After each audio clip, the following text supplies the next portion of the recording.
আমি রোডে শুয়ে পড়ি। তারপরে একটা লোক মাথায় ক্যাপ, ও এসে আমারে বলে ধরে এই ব্যাগটা, যে ব্যাগ ছাড়বি না জান দিবি। তখন আমি ব্যাগের হাতলি ছেড়ে দিই, কিন্তু আমার বোনের মেয়ে হাতলি ছাড়ে না।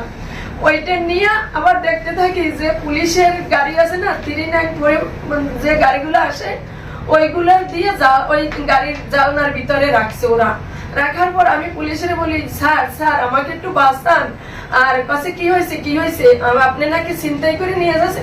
আমি না স্যার, আমার হাতে এই কালি, আমি ছিনতাই করিনি, আমি জমি রেস্টি দিয়ে যাওয়ার পথে আমাকে এভাবে আটক করছে স্যার, আমাকে বাঁচান। দৌড়ে পুলিশের গাড়িতে উঠি, সেখান থেকে আমাকে নামাই দেয়, বলা যে গাড়িতে না ভ্যানে ওঠেন।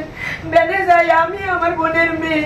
আমি ওখানে খুবই হয়ে গেছি, নার্ভাস হয়ে গেছি যে আমি হ্যাঁ পুলিশে।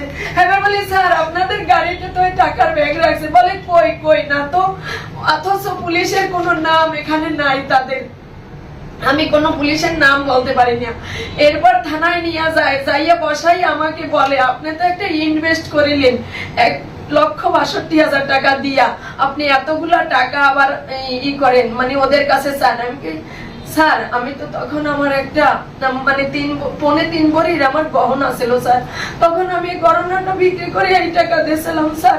আমি কিছুই চাই না, আমার গহনাটুক দেন, কেননা আমার এসেন্সিয়াল লাইফটা, আমার চাকরিটাও হারাই ফেলাইছি, আমি নিরুপায়। এজন্য ওসি বলে কি না আপনি কোনো নিরুপায় না, আপনি এটা ইনভেস্ট করিলেন, তাই যাক আমি এটার ফয়সালা দেবানি। আমি কাছে স্যার আপনার দুটি পায়ে পড়ি, আমার কোনো ফয়সালা লাগবে না, আপনি আমাকে আমার এই 2টা লোক দিয়ে আমাকে নদীর ওপার পার করে দেন একটু। এখান থেকে যে নদীর ওপার যাব, তা আমার আর ভয়ে আমি আর করতে পারিনি যে কি করে যাব, আবার যদি মারিয়ে বলাই। এম নিউজ বাংলা, সঙ্গেই থাকুন।